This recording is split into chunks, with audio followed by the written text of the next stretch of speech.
Civil పంచాయతీలు చేస్తే వేటు తప్పదని, స్టేట్మెంట్లు స్టేషన్లు సెటిల్మెంట్ అడ్డాలు కావద్దు, గీత దాటితే ఐపీఎస్ అధికారి అయినా ఇంటికే, పోలీసు వ్యవస్థపై ప్రజల్లో నమ్మకం పోవద్దు, పోలీసులకు డీజీపీ శివధర్ రెడ్డి తీవ్ర హెచ్చరికలు జారీ చేశారు.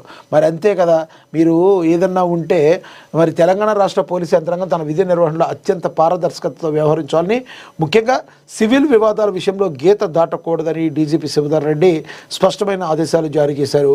పోలీస్ స్టేషన్లో శాంతి భద్రతల పరిరక్షణను పక్కన పెట్టి కుటుంబ సభ్యంత తగాదాలు, ఆస్తి పంపకాలు, భూ వివాదాల వంటి సివిల్ వ్యవహారాల్లో పోలీసులు తలదొరచడంపై ఆయన తీవ్రంగా ఆగ్రహం వ్యక్తం చేశారు. ఈ మేరకు పోలీస్ సిబ్బందిని ఉద్దేశించి ఒక అంతర్గత లేఖను కూడా విడుదల చేశారని కూడా రాశారు. ఎందుకంటే పోలీసు వ్యవస్థపై మరి ప్రజల్లో నమ్మకం ఎటువంటి పరిస్థితుల్లో పోకూడదు, ఈ పంచాయతీలు చేయటం ఇలాంటివి ఏవి కూడా ఉండకూడదు.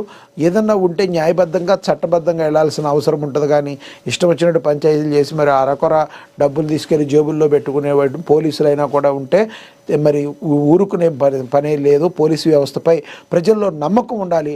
ఆ నమ్మకాన్ని ఎటువంటి పరిస్థితుల్లో మీరు నిలబెట్టుకోవాలని హెచ్చరికలు కూడా జారీ చేశారు శివధర్ రెడ్డి.